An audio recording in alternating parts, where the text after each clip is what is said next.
Well, President Trump's nominee to the Federal Reserve Board, Judy Shelton, who has expressed support for the gold standard and the abolition of a central bank, received Senate confirmation? Join Richard Ebeling and me in this week's segment of The Libertarian Angle as we examine that question.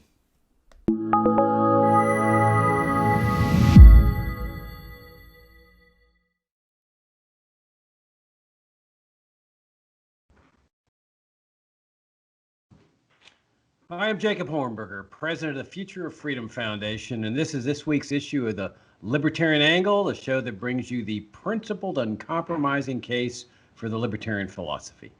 And I'm joined as I am every week by my longtime co-host for this program, Richard Ebeling, who teaches economics at the Citadel. Richard, good to see you again. Good to be back with you, our viewers, our listeners, and for another show. Yeah, if you're new to the Future of Freedom Foundation, come and visit us at fff.org. We got 30 years of uncompromising principled articles on libertarianism, including ones by Richard Ebeling back in 1990. And also subscribe to our YouTube channel, of course. So, Richard, how are classes doing at the Citadel these days? Well, I mean, it's suffering like all the other schools around the country. There are in-class courses, which professors teach, but it's called a hybrid. Half the students are in the class, half the students are in their dorm rooms, and then vice versa the next class day. I'm teaching all of my classes online from home, live during the scheduled times, but via Zoom. And now, they don't want the students to come back after Thanksgiving break. So formally, the semester ends with this coming week. And then there's online finals in early December, and that's it. And I am anticipating, according to the announcements from the Citadel administration, that the same will occur in the spring as well. So when you have these classes, I take it you take roll, or is it optional? Yes, the students have to log in. In other words, I let them on to Zoom. So I have a roster list. I also can know if they try to sneak out, that is, log out. I can keep a record of that. Naughty, you snuck out early. To be honest, what is more difficult is that they can be sitting there at the screen and I have all the little frames of them that I can sort of see. But are they really paying attention? When they're looking down, are they taking notes, or are they playing, some type of a game on their phone? You don't know. But I can ask them questions. They can ask me questions. So, and to be honest, and since we have been doing this so long in terms of these videos, weekly videos, for me to then go online and to be just lecturing and talking to a camera on a computer has not been awkward or unnatural or intimidating. So I just go with the flow in this way. Unfortunately, a lot of professors who have never had to do this have found it difficult to adjust to. Talking into a camera, if you will, as opposed to live faces. But me, I just fell right into it. Well, I'm glad that FFF has played an instrumental role in your fantastic teaching there at the Citadel. Absolutely. And so the students, I take it, can ask questions during the session. Absolutely. I mean, the point is that unless you request them to mute, they can hear me constantly, and I could hear them constantly. So I ask them questions, they'll ask me questions, have a little discussion backwards and forwards, because I'm teaching 2 classes this semester, principles of macroeconomics, and of course on money and banking. So obviously, with everything going on with the coronavirus, the recession, what the Federal Reserve has been doing, the massive budget deficits, there's been a lot of topics and things to exchange thoughts with the students during the class sessions. Okay, well, that's a good segue into our topic today. You mentioned the Federal Reserve. Yes. Obviously, there's been some controversy there with the nomination of Judy Shelton to the Federal Reserve. It looked like she had clear sailing up to a certain point, and then all of a sudden Mitch McConnell blocked her, along with some other senator that came forward and blocked her. And I think because 2 senators were out because of the coronavirus, the vote was like 50 to 47.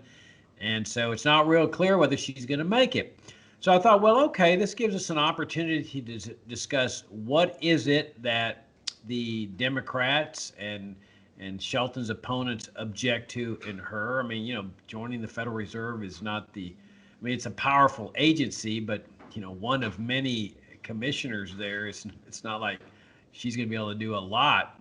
It seems to me that there's something going on here, and in fact there is. I mean, she has expressed support for the gold standard. She's expressed opposition to the Federal Reserve, a central bank, in the past. These are libertarian-like positions. I mean, the pure libertarian position, of course, is a free market monetary system. And this is what Hayek proposed in his essay, The Denationalization of Money. That's a system where everybody decides for himself what the medium of exchange would be, and let the market ferret out what is the best money to be used, and people would coalesce around that money, whether it's gold or silver or Bitcoin or American Express banknotes. The market would ferret all that out. And the free market produces the best of everything. So from a libertarian standpoint, a free market monetary system is your ideal. But the second best is the gold standard, which the United States had for 150 years or so, where gold coins were the official money, silver coins were the official money. There was debt instruments, but everybody understood that the debt instruments were promises to pay money. And this turned out to be one of the most phenomenal monetary systems in history. I mean, there was sound money for over a century. This led to massive accumulations of capital. Corporations could issue 100-year bonds payable in gold, and nobody would bat an eye about, oh, well, gosh, 100 years from now, that note won't be worth anything because of inflation, because they knew that it was payable in gold coin. So it was a phenomenal period, and of course it all came to an end, or most of it came to an end in the Roosevelt administration, and then ultimately in the Nixon administration. And we ended up with a fiat money standard, or a paper money standard, central bank that came into existence in 1913, along with the federal income tax. And it was all just part of this great big socialist revolution in favor of the welfare state, and then later the warfare state. And the Federal Reserve's job, along with the IRS's, was to provide the resources to pay for this enormous and ever-growing welfare warfare state. So along comes somebody like Judy Shelton and expresses these libertarian-like leanings of, hey, she favors the return of a gold standard because it would constrain government spending and debt. She opposes a central bank, and man, all the detractors. I mean, it's really interesting that the whole, the successors to the Roosevelt New Deal revolution they're still here big time. They still subscribe to this notion that government should be able to spend as much as it wants, that it ought to be able to do whatever it wants, and that it needs taxes, both direct in terms of the income tax and indirect in terms of inflation or debasing the currency, to pay for all this.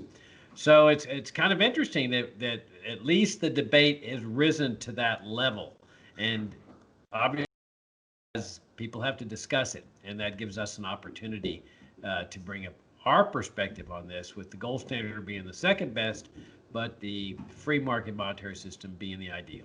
What do you think about what's going on? In fact, I should mention you just wrote a fantastic article about this on the website of the American Institute for Economic Research, which we reprinted there at FFF, on this entire controversy and giving the whole history of it and what's going on with it. So why don't you share your perspectives with us? Well, the gist of it, to sort of build on the themes that you already talked about, is that historically monies have been commodities such as gold and silver.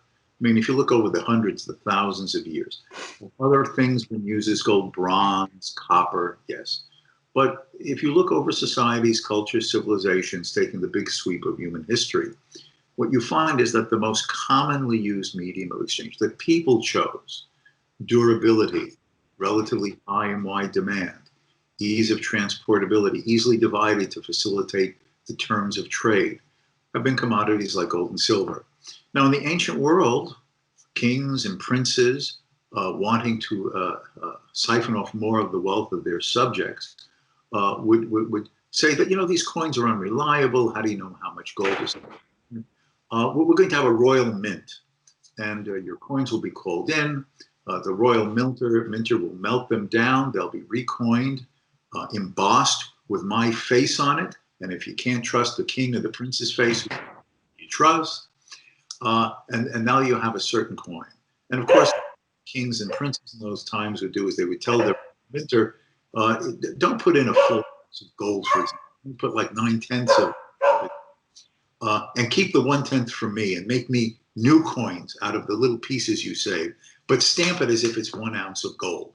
But of course, this was fraud. This was debasement. This was a massive form of taxing the people without their knowledge, let alone their consent. But the real revolution in the ability of government to siphon off wealth through monetary inflation occurred through the evolution of banking, where people would make deposits of the gold and silver. Of course, I'm making a long and complex and different places and different story, but when financial institutions arose, people would deposit their gold and silver for safety, and the banks would issue notes, that is, claims to this house, as some have called them, warehouse receipts. And you turned in the notes. You could claim your gold. You deposited gold. You got a receipt, and basically banks had to be careful to not issue more of these notes than they had gold on deposit, more or less, or too many claims of redemption could come in that they couldn't meet.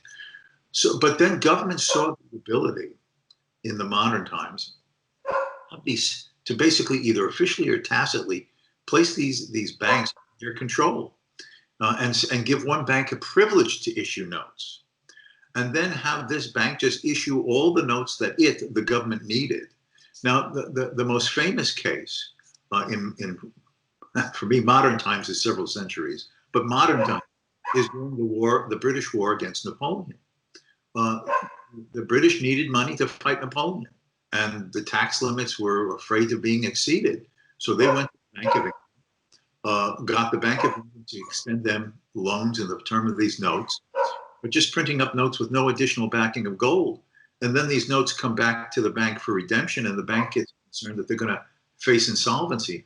More claims to withdraw gold at the fixed amount of notes for an ounce of gold than gold they had. So the British government then passed the Restriction Act of 1797, saying the Bank of England no longer had to redeem gold. And that enabled the Bank of England to then finance, and generating as a result, in context of those times, a relatively high price inflation in Great Britain for the remainder of its war until Napoleon was finally defeated in 1815. And then a big controversy arose during these years. Why are prices rising? Why is the value of the British pound falling on foreign exchange markets? And out of this controversy, of which many of the famous classical economists of that time, one of the leading ones being David Ricardo, basically said that it is this wanton ability of the government to get a central bank, a bank that's been given no privilege, to just print up notes, and that the only way to restrict this is to demand that banks be legally required to redeem their notes for a fixed amount of gold, and that the bank's concern of insolvency and eventual bankruptcy by having more note claims outstanding than gold they could ever meet it with would act as a check and a balance. Now, again, to make a long story short, different countries went on to the gold standard at different times in different forms, but in essence, looking at the broad sweep of it, in the 19th century, most of the major countries of the world had gone on gold standards. That is, their central banks were required to only issue notes in some fixed ratio to the gold on deposit. Now, did the banks always abide by this? Did governments try to cheat? Yes. And were there some financial and banking crises and panics? Yes.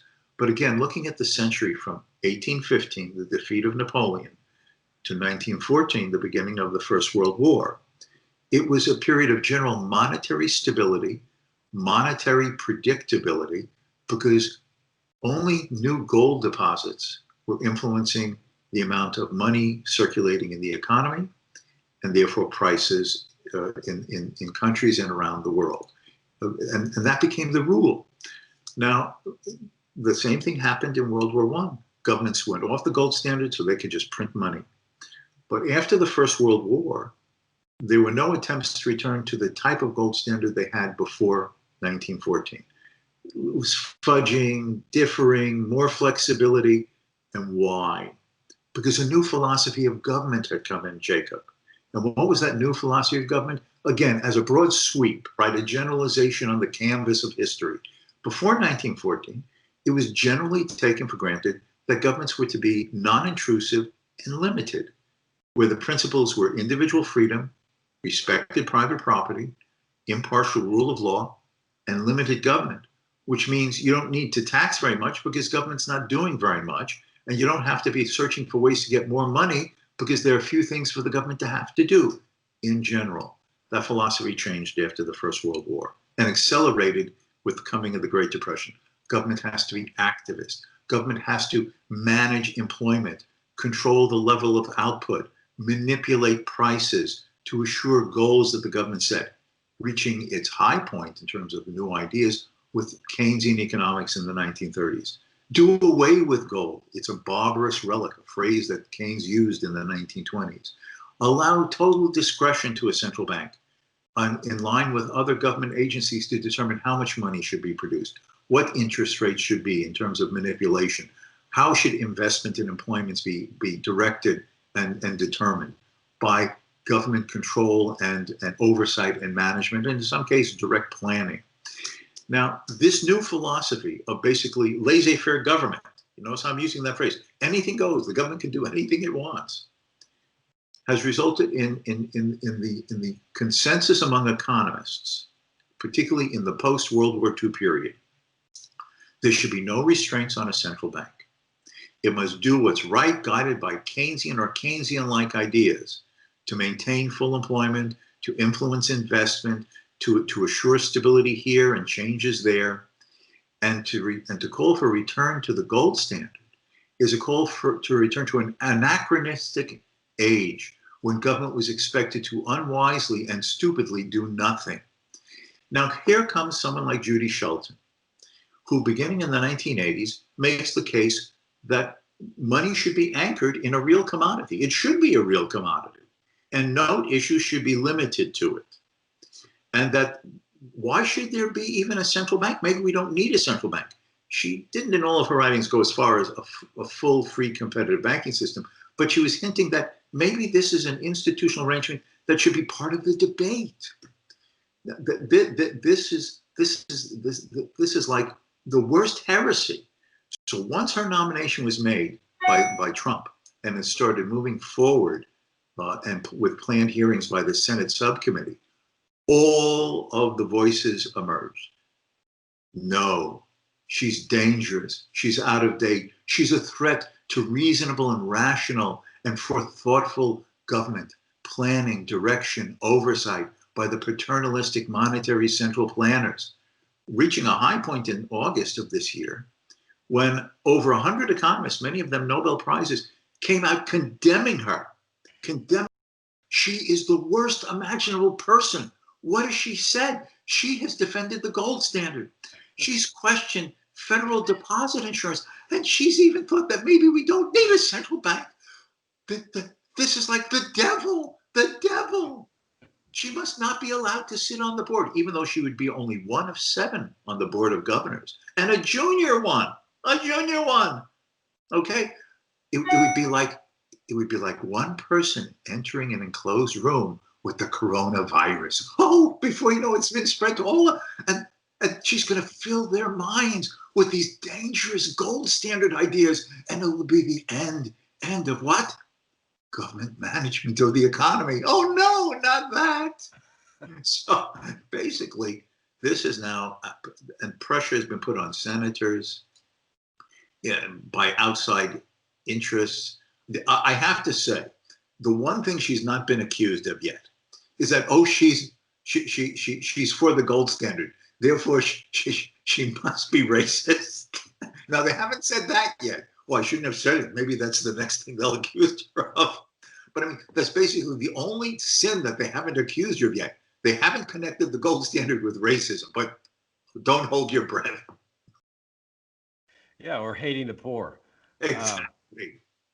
Yeah, it's very interesting that this whole debate is arising now. I think it's a good sign because one of the most phenomenal things that when I, discovered everything that had gone on here and when I became a libertarian, it is phenomenal to me that they got away with radically changing the America's economic system without a constitutional amendment. I mean, when you live under a constitutional order, the Constitution sets forth your system. And if you don't like that system, tough luck. In order to change it, you have to amend the Constitution. Well, there's no doubt that the Constitution set up a system based on gold coins and silver coins. It gave the federal government, remember that the Constitution sets up a government of limited powers. If the power is not enumerated in the Constitution, the federal government is not permitted to exercise it. So they gave the federal government the power to coin money, not print money, coin money. I mean, you don't coin paper, you print paper. So coin money obviously meant gold coins and silver coins. They expressly restricted the states because the states, of course, had general powers, unlike the federal government, under the 10th Amendment especially. But unless there's a restriction on the state powers in the Constitution, and there was that restriction, so that no state shall make anything but gold and silver legal tender, which means the official money. And then, of course, right after the nation is brought into existence, the United States of America, the mint starts minting coins. I mean, this is how you end up with the American eagle and the silver dollar. And it was one of the greatest coinage systems in history. I mean, there can always be fraud with government coinage. There's no question about that. But there was never any fraud at all in the U.S. Mint and the coins that it was issuing. So you have this system for 150 years or so, almost. And then Roosevelt comes along and just confiscates, nationalizes everybody's gold coins. I mean, it was phenomenal that he was able to get away with this. I mean, this is no different from what the communists were doing in the Soviet Union, just nationalizing private property. And the American people, of course, were shell-shocked by the Great Depression. They were told that this was the failure of free enterprise, which was a lie. It was the failure of the Federal Reserve. They had overexpanded the money supply as they were managing the money supply after 1913, and then they overcontracted, and they brought the stock market crash. And so that they blame it on the failure of free enterprise. Well, it's nothing of the sort, because a central bank is not a genuine part of a free enterprise system. But what was phenomenal to me is that this guy nationalizes gold. He issues an order ordering everybody to turn in his gold to the government, and in return he's going to get these fiat notes, like Federal Reserve notes, that promise to pay nothing. And then immediately after they do that, and everybody turns in their gold, and they're so shell-shocked that everybody just passively says, well, I guess we should do this. The government knows best. He devalues gold or devalues the paper money in relationship to gold. So there's automatic plunder right there. And then you end up with the central bank that's been plundering and looting people ever since. It's phenomenal to me that they got away with this without any constitutional amendment at all. And it was permanent. That the Great Depression presumably was going to be a temporary phenomenon. The change in the monetary system turned permanent. And look at the effect it's had, decade after decade of monetary debasement. I mean, the value of the dollar just plummeted year after year, decade after decade. They finally they didn't make it illegal to own silver coins. You could still own silver dollars and silver dimes, but silver quarters, but they drove them out of circulation. That was Gresham's law. Good money, bad money drives out good money. So, if you're going to buy a soft drink for $1, you're not going to put a silver dollar in there. You're going to put a paper dollar in there. That's what they've done to the monetary system. And the people who have paid the biggest price, it's funny that we joke about hating the poor. The people who have paid the biggest price for this system have been the poor, the people on fixed incomes, the ones that were relying on the pension. For example, the widow relying on the pension of her husband that was bringing in $100 in gold coins, which was very good for her. And, what's $100 now, a year or even a month? So yeah, it's been an absolute disaster. But the good thing about something like Judy Shelton's nomination here is it causes people to think, okay, why is this intelligent, educated woman calling for a restoration of a gold standard? What's going on here? And that gives us libertarians the opportunity to explain what's going on. See, there's even the residue legacy of the fact that gold was the money at one time. If anyone takes out one of their Federal Reserve notes, with the words at the top on the front there, Federal Reserve note. If you look in the dictionary, what the hell does the word note mean? It's a claim. It's an obligation to pay something else. That word note goes back to the time when this was a money substitute. Gold was the money.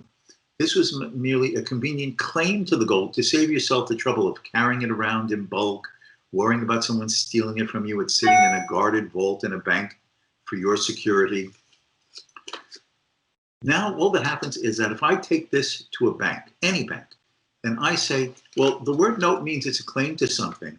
Would you please give me what this is a claim to? Now, the teller is going to then hand me 10 $1 bills. And I'm going to say, no, I want what it represents. And she's going to give me the comparable amount in quarters. And I say, but I don't want quarters. I want what this represents. She's going to give me the comparable amount in nickels or dimes. And if I say, no, I want one, she's going to give me, God, how many pennies that would be. And then I say, I want this big bag of pennies. She's going to hand me back a $10 bill. It's a joke. It's a joke. Because they confiscated, they stole, they looted, they plundered what had historically been the real money to which people had possessing property rights to, and gave them this, and then gave themselves the right to print up as many of these as they wanted to serve their political and ideological purposes at the expense of the savings and the incomes and the real value of the wealth of the ordinary citizens. And if I can just pick up on one, the effect on the poor. You know, when countries have severe or bad inflation, say hyperinflation, who's hurt the most?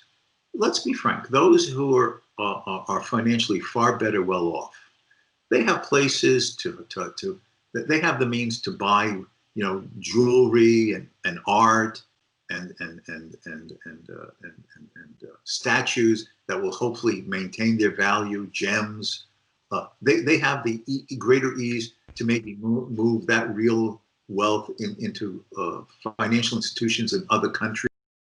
Who gets stuck with these and facing its value falling day after day? It's the people in the lower income brackets, the middle class, the lower middle class, what we normally call the poorer people in society. They don't have access to foreign bank accounts. They don't have the financial wherewithal to invest in some famous painting that hopefully will retain its value beyond the period that the inflation lasts. No, they're stuck with this and seeing it depreciating in value every day when they go to the store to buy the necessities of life.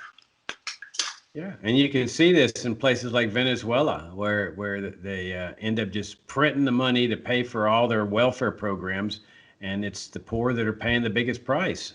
And then, you know, what comes with that kind of inflationary period is the price controls, because inevitably they blame the rising prices on the private sector, big oil, or those greedy, rapacious service station owners, because prices are rising, or retail establishments. Well, that's the only way. Rising prices of everything else is the only way that a devaluation, a debased currency's value can be reflected. There's no other way. As they're flooding the market with additional paper money, the things that paper money buys are going to be rising in prices. It's just supply and demand.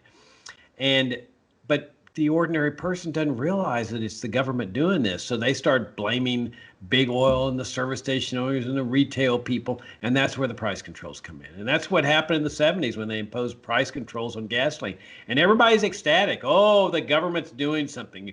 You know, whip inflation now. Like inflation was like a coronavirus, like this external force. And we got to all band together to fight inflation, you know, whip inflation now.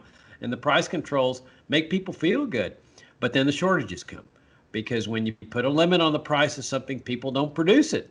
And so you've got the long lines at the service stations, and you know, they were talking about the oil crisis and OPEC causing this. But interestingly enough, as soon as they lifted the price controls, the lines went away, because all of a sudden the market's reallocating things. And so What we need to keep doing, Richard, is what we've been doing for 30 years here, is explain to people that the horrors of this kind of monetary system, that they run up massive amounts of spending, which is reflected in massive amounts of debt along with taxes. They always feel like, oh, well, the Fed will come through and accommodate that debt by just paying off the debt with newly printed money. And then the people that pay the prices we've discussed are the ones at the bottom of the economic ladder. But everybody ultimately pays the price in terms of lower standards of living because they're consuming capital, and capital is the key to rising standards of living. When you're destroying the financial, the monetary base of a country, people don't save, businesses don't want to invest, and so the standard of living of people starts plummeting, starts devaluing, just like we've seen in places like Venezuela.